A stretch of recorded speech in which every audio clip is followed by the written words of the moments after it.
The next topic which we are going to do today is our close packed structures. Close packed structures means that how closely can we pack the constituent particles.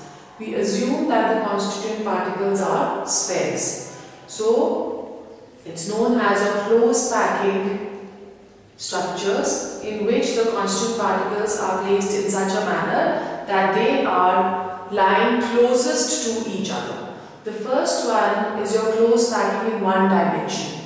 What do we understand by one dimension? One dimension is that we are just taking a few pearls and we are trying to thread them in one single thread, just in such a manner so that we just get one single row of the constituent particles. Over here, if we are taking any central sphere, we see that there are two spheres which are simultaneously touching the central sphere. This is known as the coordination number. So coordination number is the number of spheres touching the central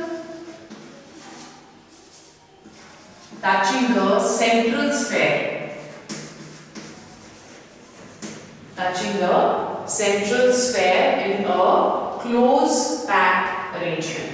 So we can see that over here there are two spheres, first sphere and second sphere, which is touching the central sphere. So in one dimension the coordination number is going to be 2.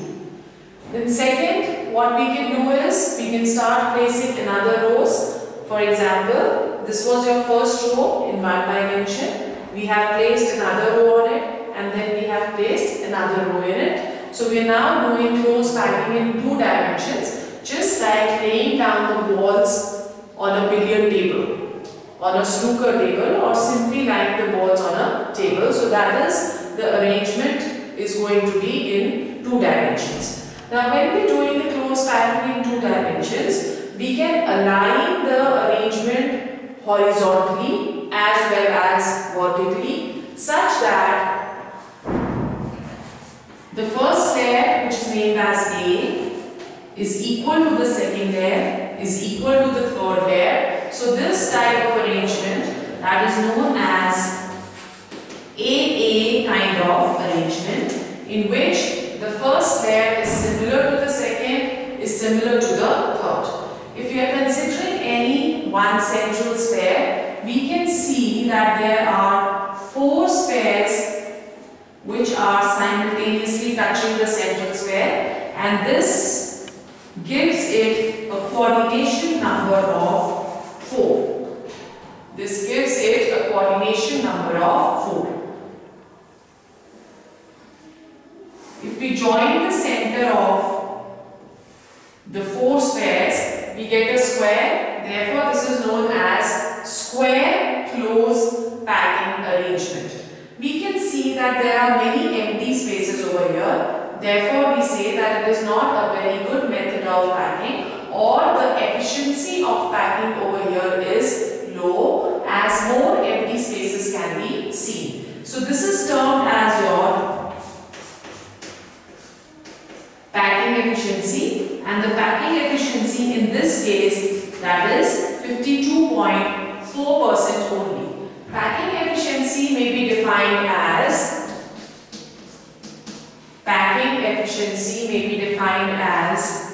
percentage of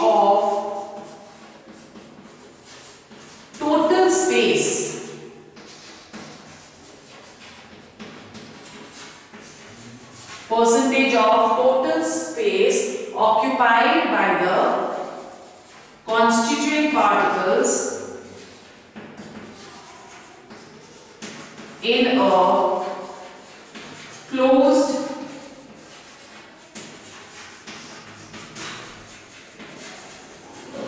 packed structure.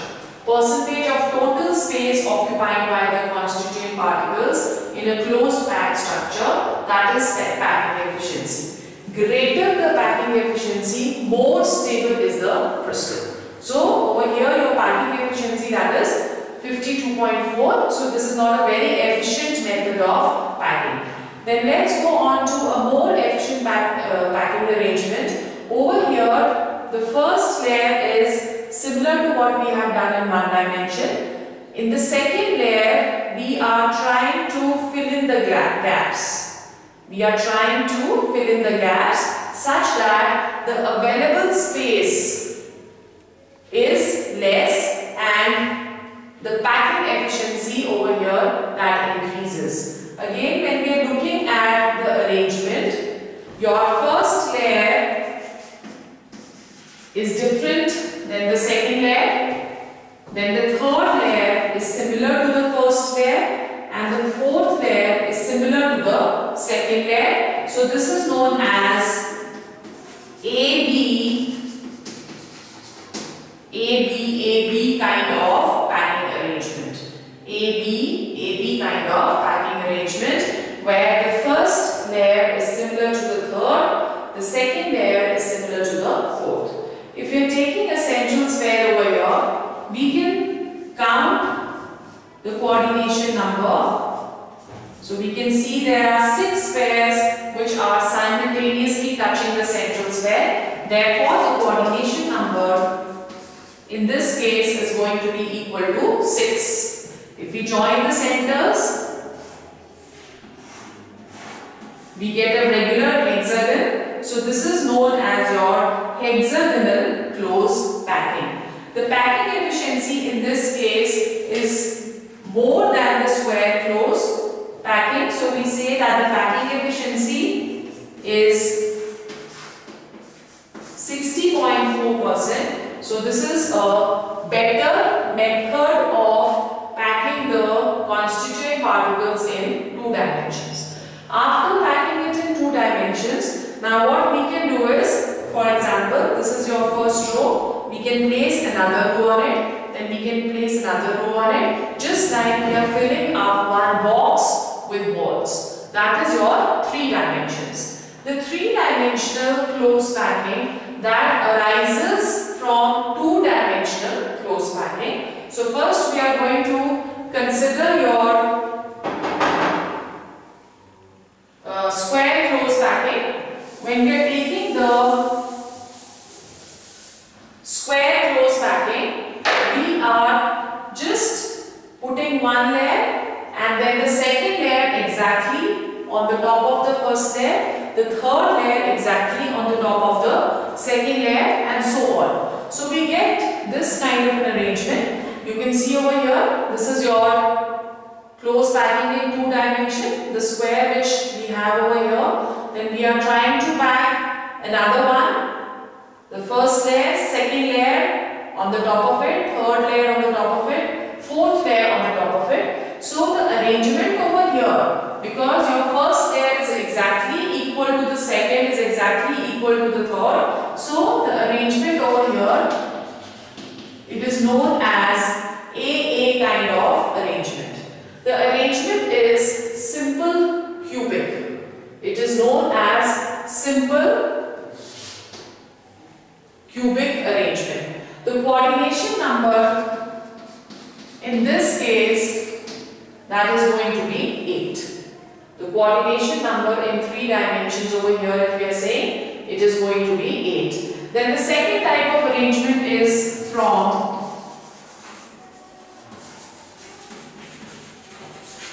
hexagonal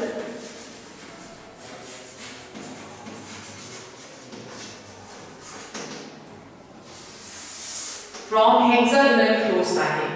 Now when we are looking at hexagonal close packing, we need to look at your hexagonal close packing over here in the 2 dimensions in a little detail, because we get 2 different arrangements from hexagonal close packing depending upon the type of the type of empty spaces which are present. So let's go on to the 3-dimensional close packing from hexagonal close packing. So we are drawing the arrangement once again.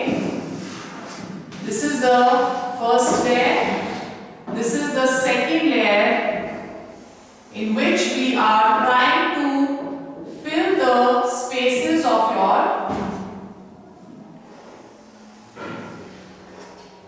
first layer. We are trying to fill the spaces of the first layer. So the first layer is different than the second layer. Then again the third layer, we are going to fill in the gaps of our second layer.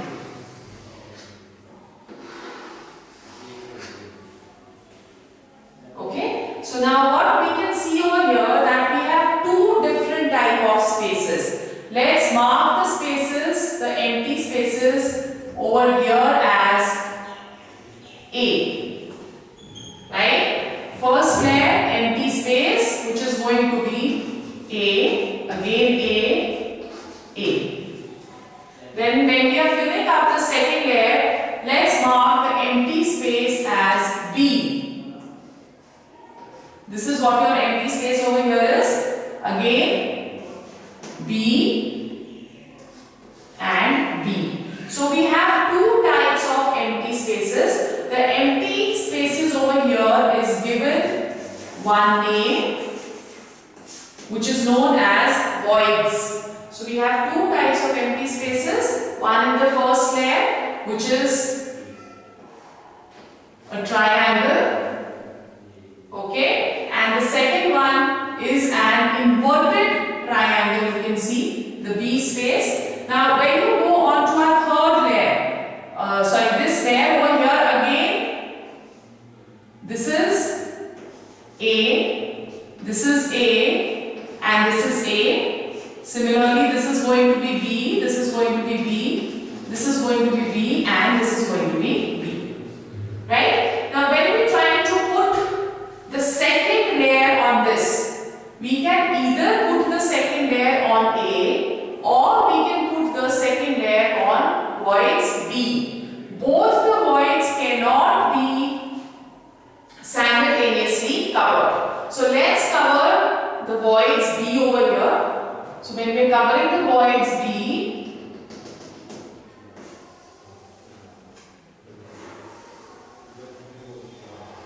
this we covered void B.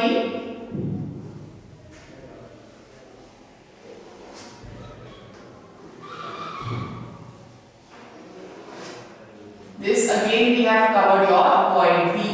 So over here we are covering void B, here we are covering void B, and here also we are covering void B.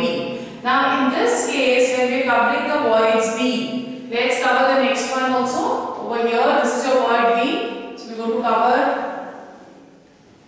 the void B over here. Over here also we can cover the void B. So we are covering the void B. Now we are getting another kind of voids over here. Let's say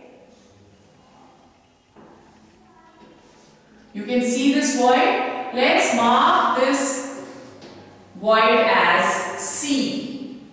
We are going to mark this void as C. Now when we are looking at another voids, over here, this we have marked as C.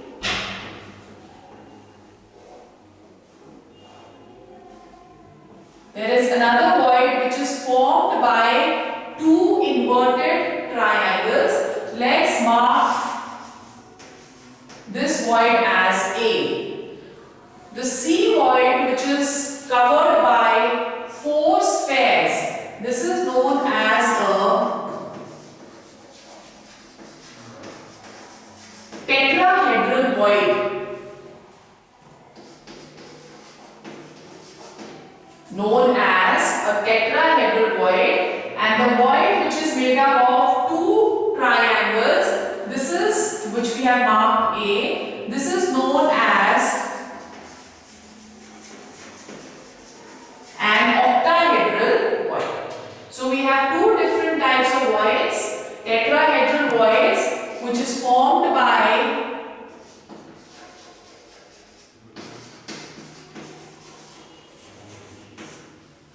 which is formed by 4 spheres, and octahedral void which is formed by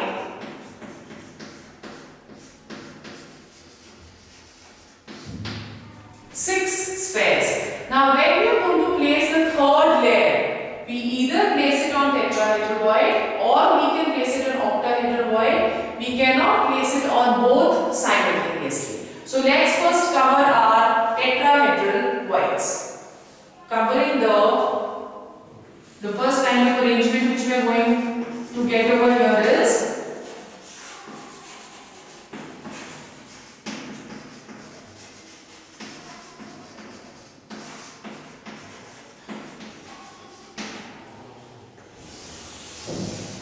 covering the tetrahedral voids. When we cover our tetrahedral voids, the arrangement is going to be AB type, in which the first layer is different than the second layer, but it is similar to the third layer.